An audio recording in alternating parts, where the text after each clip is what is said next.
What's good, defenders? It's the night before a match, and you know what that means. It's time for your favorite segment here on Defenders of the Bank, One More Sleep, because as you know, that means there's just one more sleep until we take on an opponent. And this next opponent, we head to the Great White North, not quite Canada, but close enough, the land of 10,000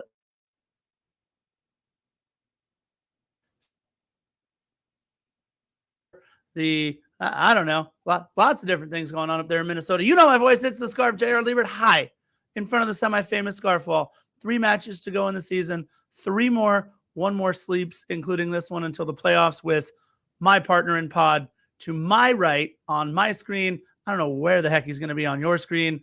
One Christian Philemon. One more sleep will eventually lead to not that many sleeps, will eventually lead to a lot more sleeps because our season is winding down. It's been 8 long, grueling months for this supporters base and for this team. We've had some highs, we've had some lows, we've had some in-betweens, and we had some struggles. We're currently in a trough right now. If you look at an expansion cycle, about to head into game number 47 against a team that hasn't beaten us since September 1st of 2019.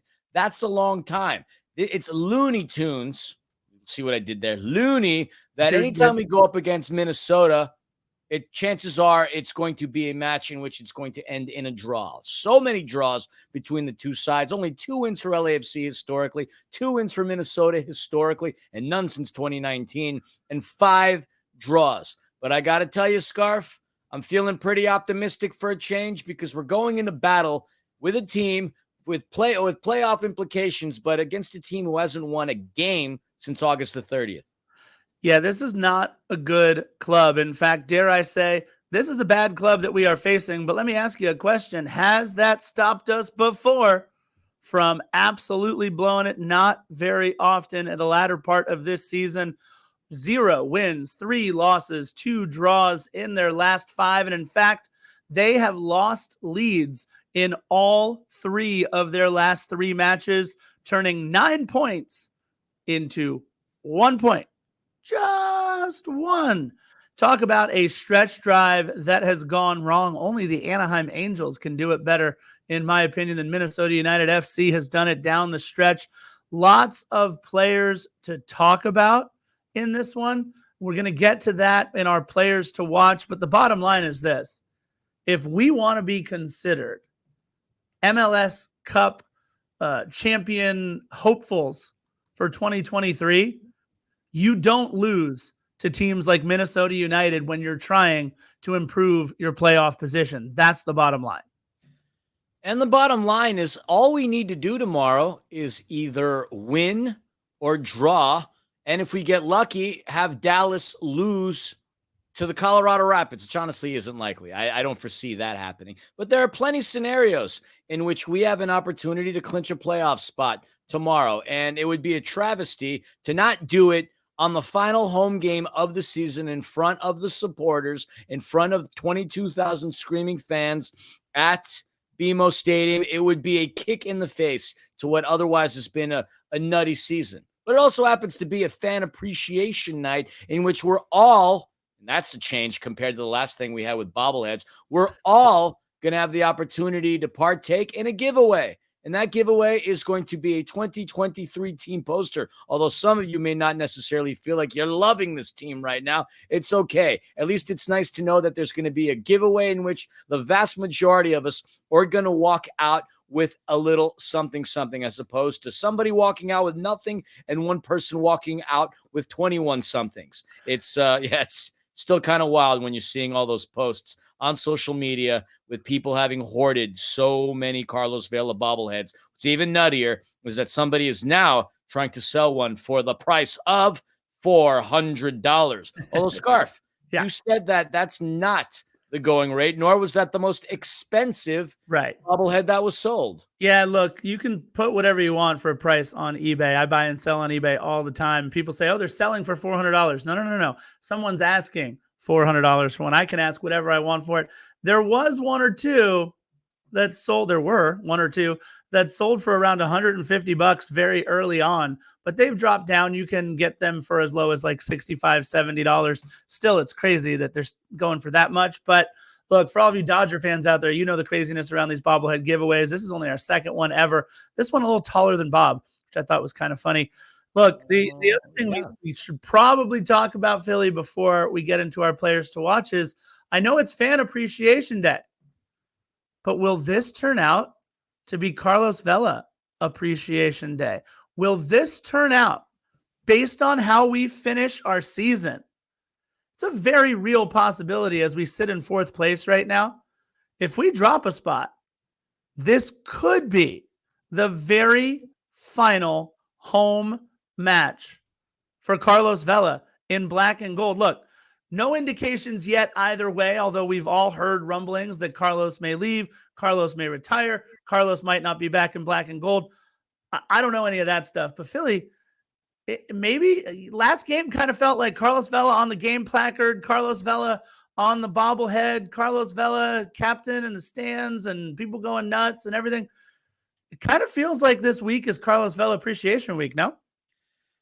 I don't want to read too much into things, but I mean, fact of the matter is Carlos Vela's not getting any younger, and he's pretty much done everything that he's set out to do, which is earn us some trophies. And that he has. We've won 2 Supporter Shields. We've won an MLS Cup, and we've won the Western Conference. We've gone to CONCACAF Champions League final twice. We've done a lot of pretty tremendous things during Carlos Vela's tenure. I don't want to get ahead of myself thinking, though, that this is going to be a bye-bye scenario. But obviously, it looks very likely in the event that, well, his contract is up.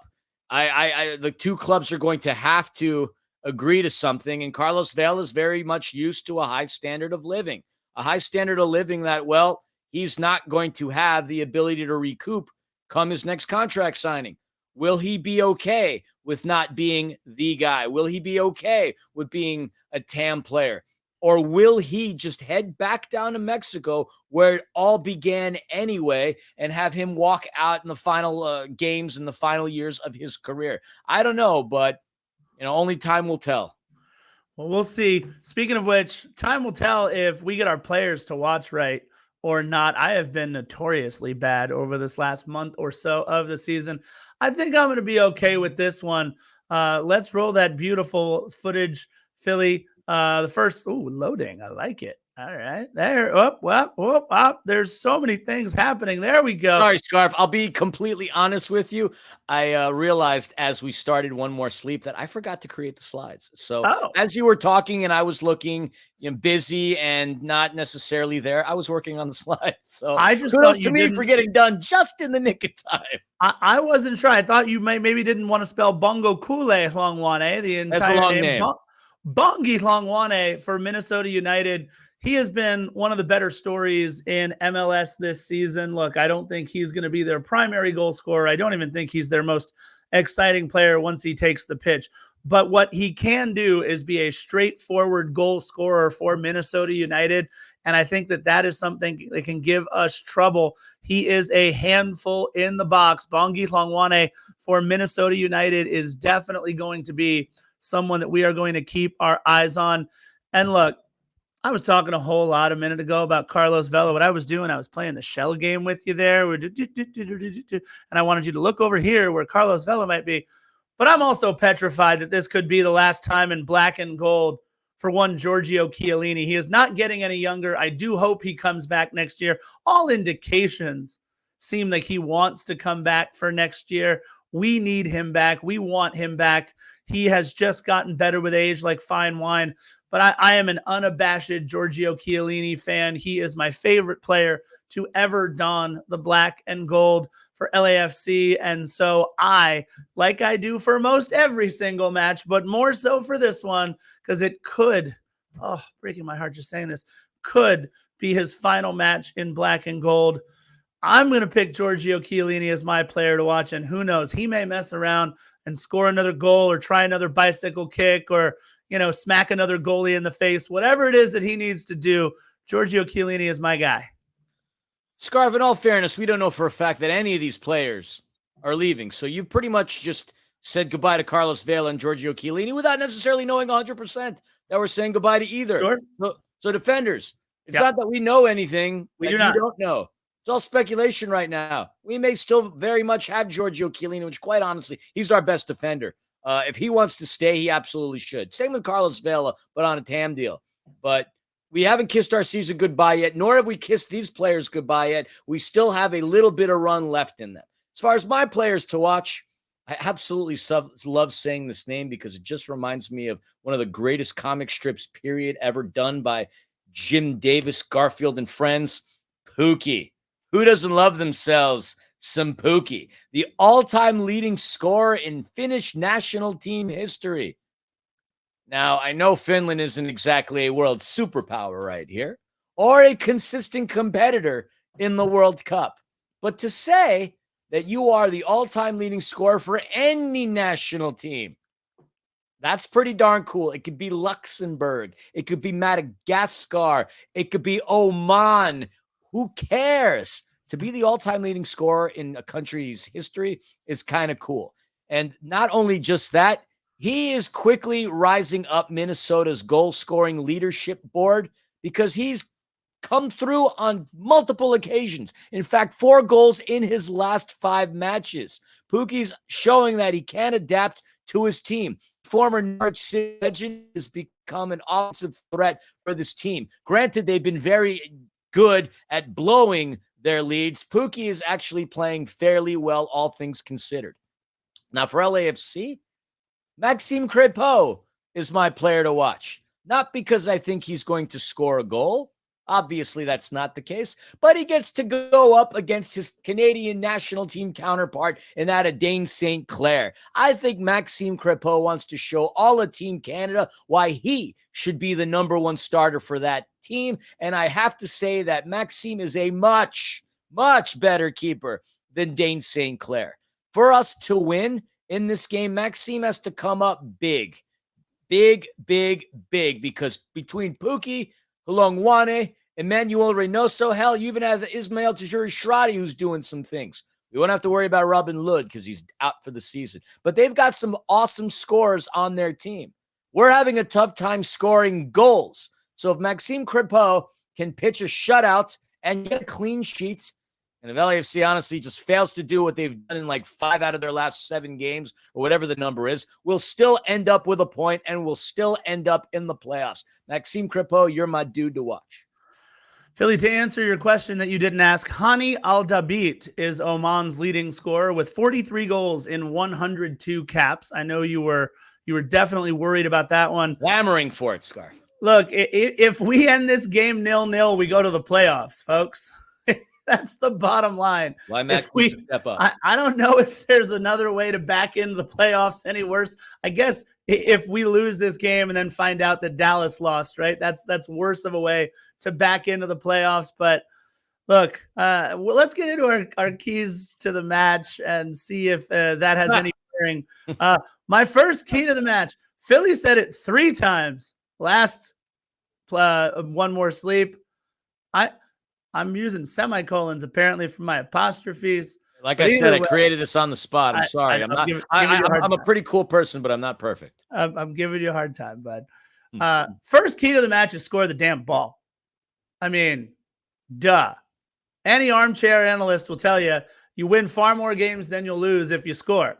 And you'll lose far more games than you win if you don't. So make sure you score the ball, boys.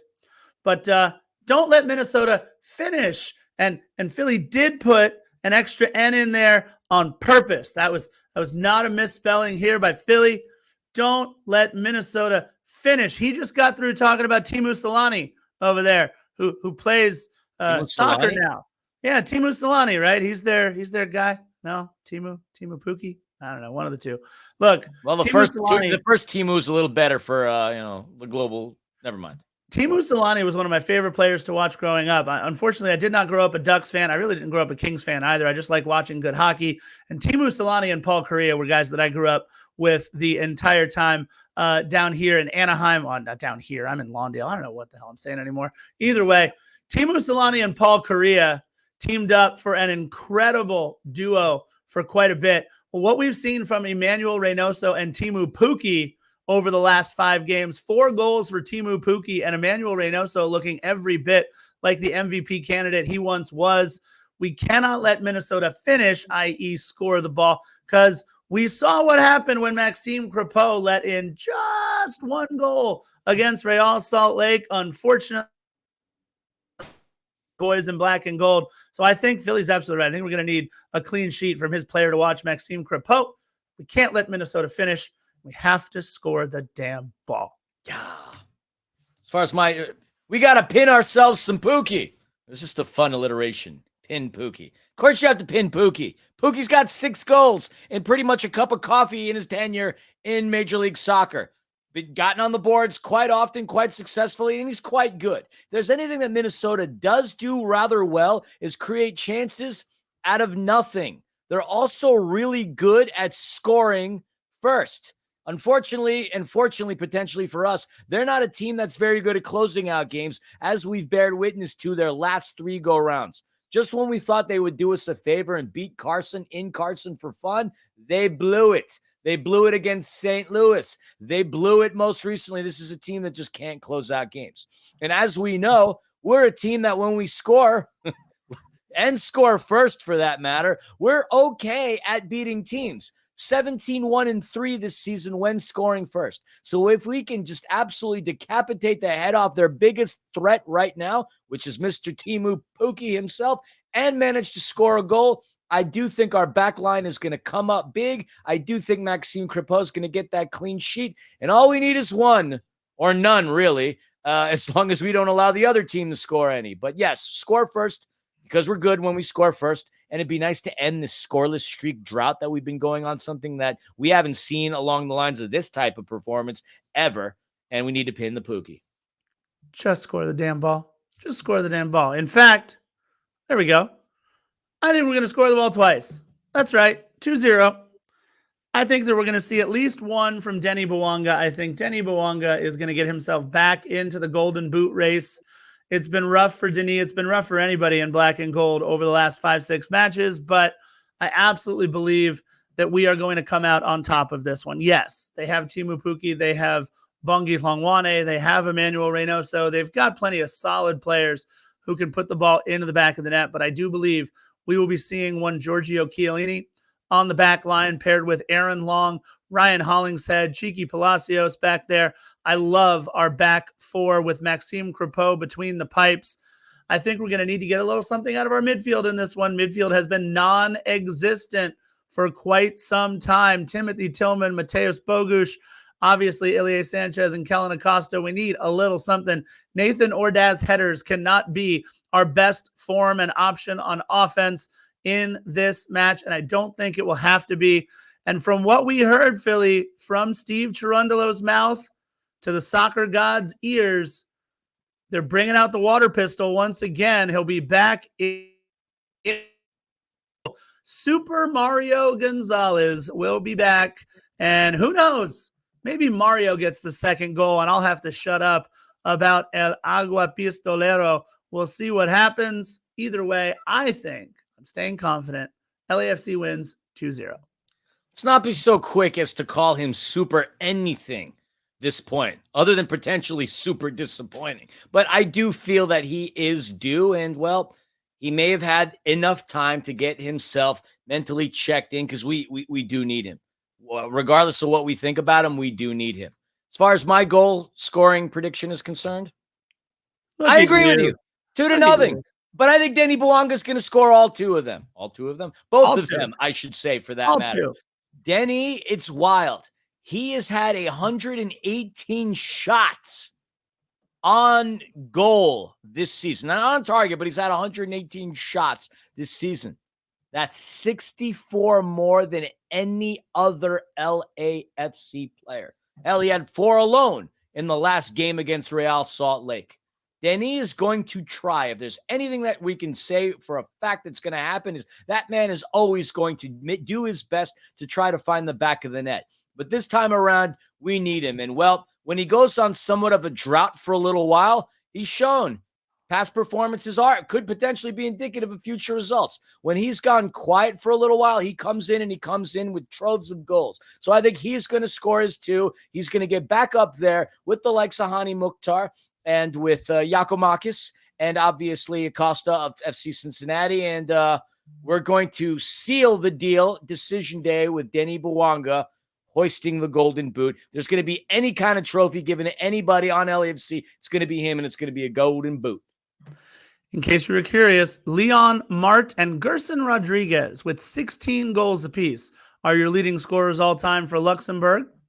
I know you were also worried about that. So we've got Oman and Luxembourg covered. And I only looked up those 2 because I'm getting old and couldn't remember the third team that you said. But that being said, Madagascar. There it was. 2-0 for Philly.